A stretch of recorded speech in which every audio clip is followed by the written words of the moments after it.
Merci Laurence pour votre question. Avant d'aborder le cœur de votre sujet, revenons un instant sur ce que disent les maîtres ascensionnés sur le règne animal. Cela peut paraître difficile à croire, mais à une époque lointaine, après la chute de l'homme, il existait des êtres qui avaient accumulé suffisamment d'énergie pour créer des formes de vie en utilisant l'énergie vitale de Dieu, mais requalifiée négativement. En ces temps de grande discorde, ces êtres, qui furent nommés par les maîtres ascensionnés les magiciens noirs, se sont amusés, si je puis dire, à créer surtout des formes de vie féroces et donc discordantes. L'énergie qui habite ces formes de vie est pure, mais elle fut emprisonnée dans ces formes et utilisée à des fins destructives. Beaucoup de personnes vouent de l'admiration pour les lions ou les loups par exemple, mais je crains, si l'on en croit les maîtres ascensionnés, et qu'on leur accorde du crédit, qu'il n'y a aucune noblesse à louer dans ces animaux. Par exemple, si l'on prend justement le lion ou le loup, et qu'on les imagine sur un rocher dominant la vallée et la contemplant, dans une posture fière et le regard noble, on pourrait aimer ce cliché, qui inspirerait force et respect. Mais hélas, en toute franchise, je crains que cela ne soit en effet qu'un cliché d'une grande illusion. Lorsqu'on voit le lion être capable de tuer les lionceaux sans défense des autres mâles après qu'ils aient pris la tête d'un groupe dans un combat sanglant, et cela sans la moindre compassion, où est la grandeur et la noblesse de ces animaux? Imaginez un être humain tuer les enfants des autres pour faire de la place et prendre le pouvoir. Quant au comportement du loup, lorsqu'il se trouve à proximité d'un troupeau pacifique, il peut être pris d'une folie meurtrière et les égorger tout simplement. Je pourrais continuer longtemps ainsi, mais franchement, je préfère la grâce d'une antilope que la lionne qui la poursuit pour la dévorer. On ne peut pas dire, en toute objectivité, que ces comportements soient divins, pacifiques et bienveillants. Il est d'ailleurs de bon sens de comprendre qu'une personne qui aime la vie ne peut cautionner les animaux carnassiers qui la détruisent. D'ailleurs, ce sont pratiquement toujours les animaux pacifiques qui sont sacrifiés, que cela soit pour la consommation des animaux carnassiers ou celle des êtres humains. Tout ce qui tue la vie, d'une façon ou d'une autre, disparaîtra un jour de la surface de la Terre. Certes, cela pourrait paraître utopique aujourd'hui, et ce discours idéaliste, mais si l'on comprend que la vie est sacrée, et qu'il y a tant de beauté dans tout ce qui est pacifique et aimant, on ne peut qu'adhérer à cela. Tous les comportements destructifs devraient disparaître progressivement pour faire place à la lumière, à la paix et à la communion entre les espèces. En ce qui concerne les animaux domestiques, comme les chiens ou les chats, je suis le premier à leur donner toute ma tendresse, bien entendu. Mais il est utile de savoir que les chiens descendent des loups et les chats d'une race de félins.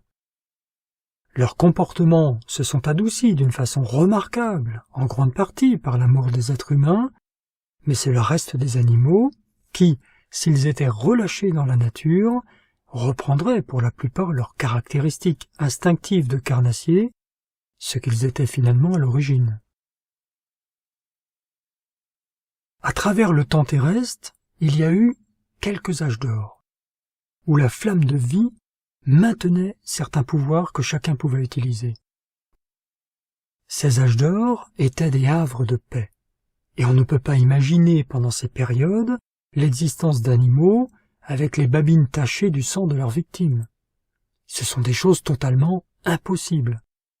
L'amour, la paix et la bienveillance régnaient. Et tout ce qui pouvait exprimer une quelconque violence n'existait pas, bien évidemment. Encore une fois, il faut bien comprendre que l'énergie de vie qui habite ces corps est emprisonnée et est heureuse lorsqu'elle est libérée. C'est pour cela bien entendu que seul notre amour pour les animaux permet à cette énergie d'être rachetée et libérée. Il faut également savoir que la vibration d'un carnassier est très basse. Tout ce qui tue la vie de sang-froid ne peut avoir une vibration élevée. C'est une grande évidence.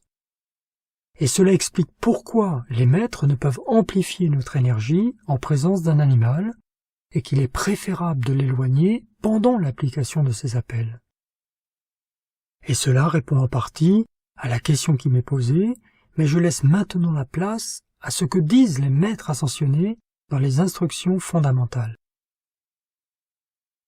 Voici ce que disent les maîtres de l'enseignement d'origine.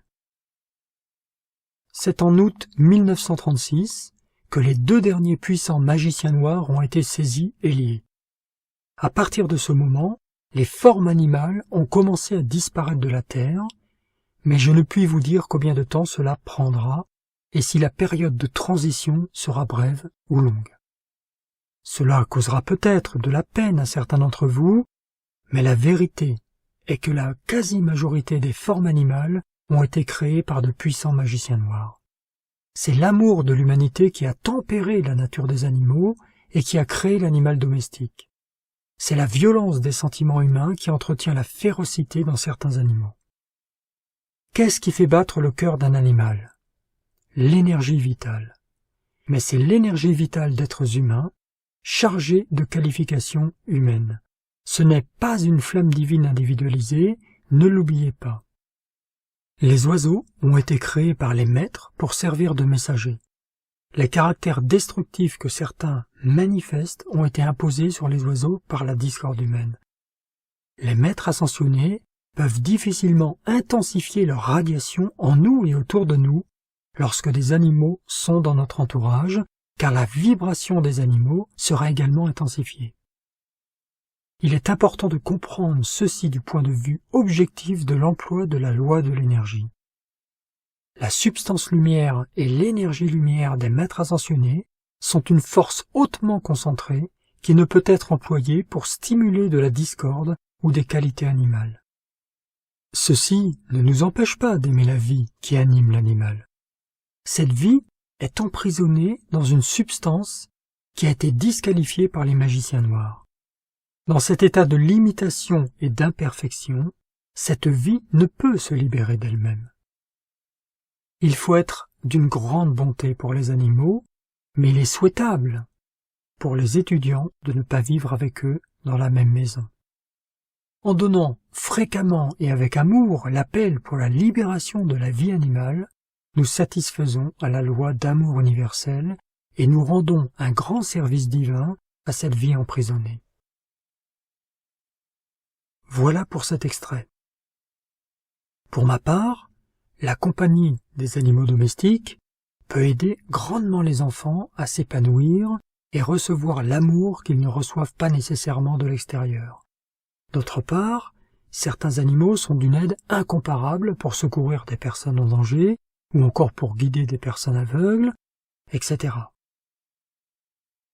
Les hommes ont, encore une fois, domestiqué des animaux à la base sauvages et aux instincts primitifs, et ces derniers ont pris une grande place dans le cœur de beaucoup d'entre eux, et à juste titre, je le comprends tout à fait. Les maîtres encouragent d'ailleurs cette bonté, qui ne peut qu'aider à la libération de cette énergie. Maintenant, c'est à celui qui s'engage dans un chemin spirituel de déterminer le niveau de ce qu'il souhaite atteindre dans la pureté de ses énergies, sans faire l'impasse bien entendu, sur tout l'amour et la tendresse qu'il ressentira et exprimera toujours pour ses petits frères animaux. Donc à chacun de trouver le juste compromis entre sa quête spirituelle et la place qu'il donnera éventuellement à son animal de compagnie, s'il en a un. Il faut bien évidemment souligner la différence entre un animal sauvage et domestique en termes de vibration, qui sont bien entendu à l'avantage de l'animal qui a été domestiqué. Mais bon, soyons honnêtes, un animal carnassier n'a de toute façon pas une vibration très élevée.